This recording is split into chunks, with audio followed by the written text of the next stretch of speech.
Halo teman-teman, selamat datang kembali di channel YouTube Richard Darmawan. Pada video hari ini kita akan membahas saham-saham yang ada di Indonesia secara khusus menggunakan pendekatan teknikal analisa.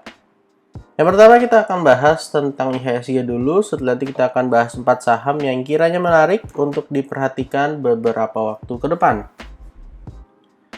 Untuk pergerakan IHSG pada minggu ini teman-teman ditutup merah ya, minus 0,39%. Posisinya sebenarnya masih sideways aja teman-teman dengan range yang cukup lebar. Kurang lebih area sideways IHSG ada di area 6869. Bisa kita spare sampai area support yang ada di bawah ya teman-teman. Memang setelah breakout dari 6.777 IHSG belum kembali melanjutkan kenaikannya dan terpantau mentok di area 6869 dan akhirnya kembali mengalami penurunan.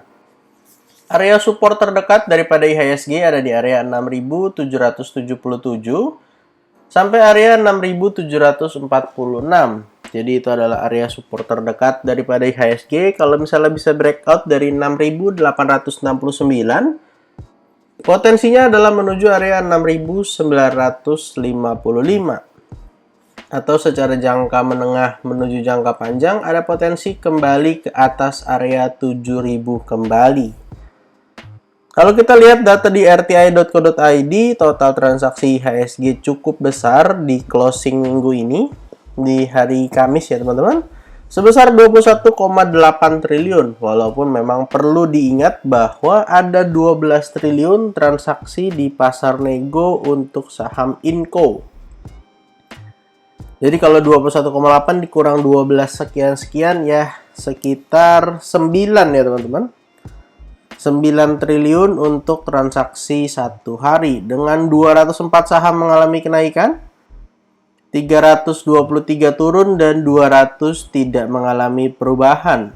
Hal yang menarik adalah di investor chart net foreign by regional market, asing kembali membeli saham-saham yang ada di IHSG dengan total dana masuk 656 miliar.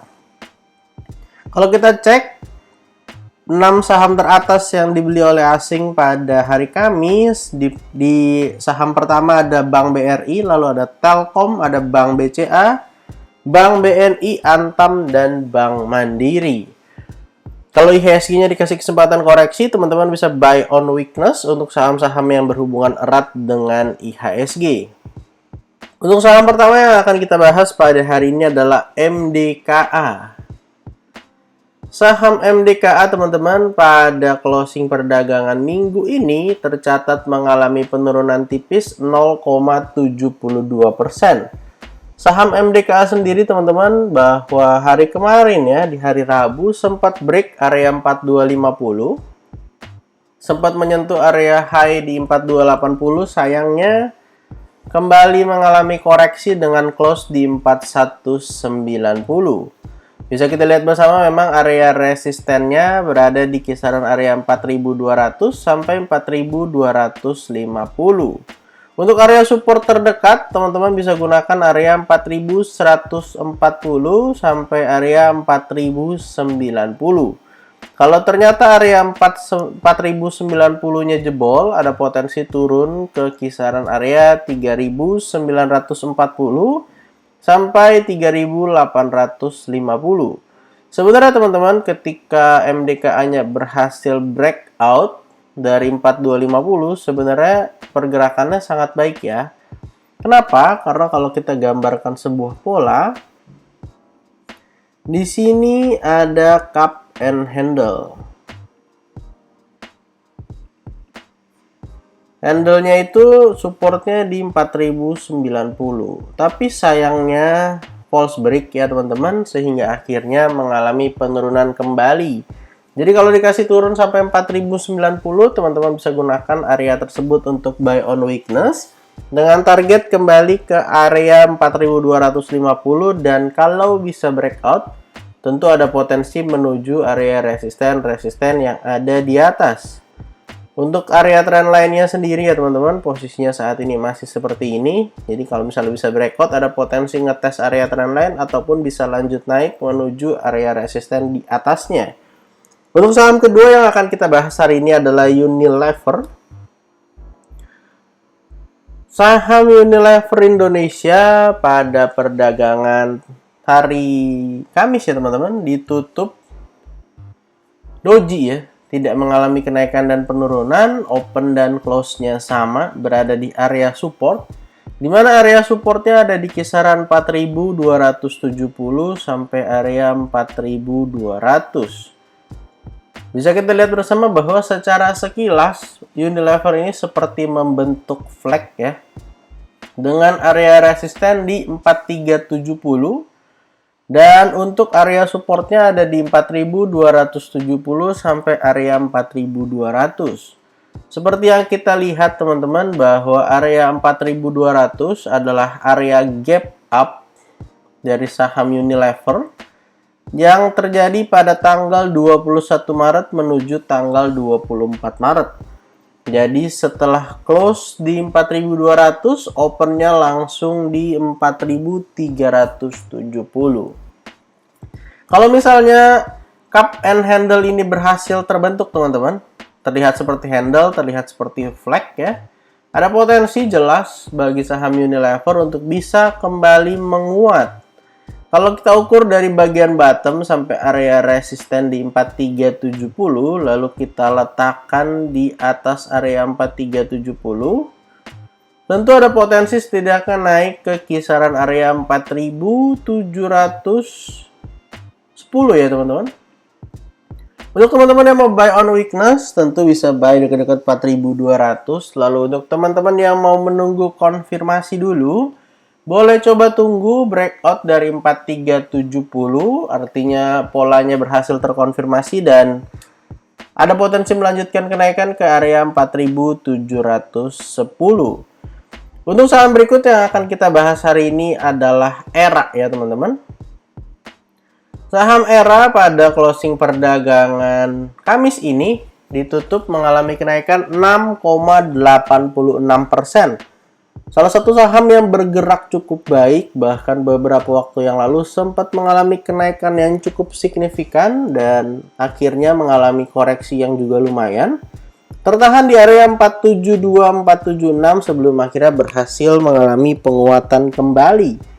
Area resistennya berhasil di breakout oleh saham ERA adalah area resisten di kisaran 535, di mana pada closing time frame daily-nya close-nya di 545. Hal ini sekaligus mengkonfirmasi sebuah pola yaitu ascending triangle dengan potensi kenaikan menuju ke area 615 ya. Untuk area support terdekat, teman-teman bisa gunakan area neckline ascending triangle-nya di 535 sampai 525. Kalau dikasih kesempatan turun ke area tersebut sangat menarik untuk bisa buy on weakness. Dengan target resisten terdekat ke 580 serta resisten ataupun target daripada ascending triangle-nya di area 615. Dan akan menjadi hal yang menarik juga bagi ERA kalau misalnya bisa break dari 580. Karena kalau kita lihat di pola yang lebih besar ya teman-teman, kalau misalnya kita panjangin sampai ke area sini, ini bisa menjadi cup and handle yang jauh lebih besar. Kurang lebih seperti ini. Ini adalah cupnya dengan area low sampai 376, yang di sebelah kanan ini adalah handle-nya. Dengan catatan eranya harus bisa breakout dulu dari area 580. Yang artinya ada potensi kenaikan yang masih lumayan besar bagi saham ERA di waktu-waktu yang akan datang. Silahkan diperhatikan untuk area support dan resistennya. Untuk saham terakhir teman-teman yang akan kita bahas hari ini adalah ICBP. Saham ICBP pada closing time frame daily-nya mengalami penurunan tipis ya. Kalau kita lihat minus 0,49%. ICBP sendiri sebenarnya bergerak sangat baik teman-teman dengan menyentuh area 10.200. Kalau bisa break sebenarnya kemarin mengkonfirmasi sebuah pola yaitu inverted head and shoulders. Sayangnya terhitung false break ya, tertahan di area resisten dengan area neckline dan resistennya itu sampai 10.100. Dimana kemarin sempat turun lagi low-nya di 9975. Dimana untuk area support 2-nya kita taruh di area 9.900 sampai 9.825. Teman-teman yang mau buy on weakness boleh cicil sampai 9825 dengan target terdekat 10.200, serta kalau kembali breakout ada potensi naik ke 11.150. Untuk teman-teman yang mau nunggu konfirmasi breakoutnya aja, silahkan tunggu ketika ICBP-nya berhasil break dari 10.200. Artinya sudah terkonfirmasi dulu, sudah breakout dulu baru kita buy. Dan untuk potensi kenaikannya ada target sampai 11.150. Walaupun perlu kita ingat setiap area target belum tentu tersentuh dan belum tentu tercapai, tapi ada pola-pola yang menunjukkan bahwa ada potensi menuju ke area tersebut. Jadi teman-teman yang mau buy on weakness pantau sampai 9.825. Teman-teman yang mau buy on breakout silahkan buy ketika terkonfirmasi break dari 10.200. Jadi pada video ini kita ada bahas 4 saham, dari saham MDKA, Unilever, Era, dan ICBP. Disclaimer untuk setiap saham yang saya sebutkan pada video hari ini bukan ajakan menjual atau membeli, bukan juga rekomendasi. Silahkan teman-teman lakukan analisa kembali dan cek dan recheck kembali. Kalau tidak sesuai dengan analisa teman-teman, silahkan skip dan cari saham lainnya. Jangan lupa untuk support channel ini dengan cara like, comment, share, dan juga subscribe. Untuk teman-teman yang mau mendapatkan analisa yang lebih mendalam, boleh join grup premium dengan link yang saya taruh di deskripsi. Terima kasih, sampai jumpa di video berikutnya.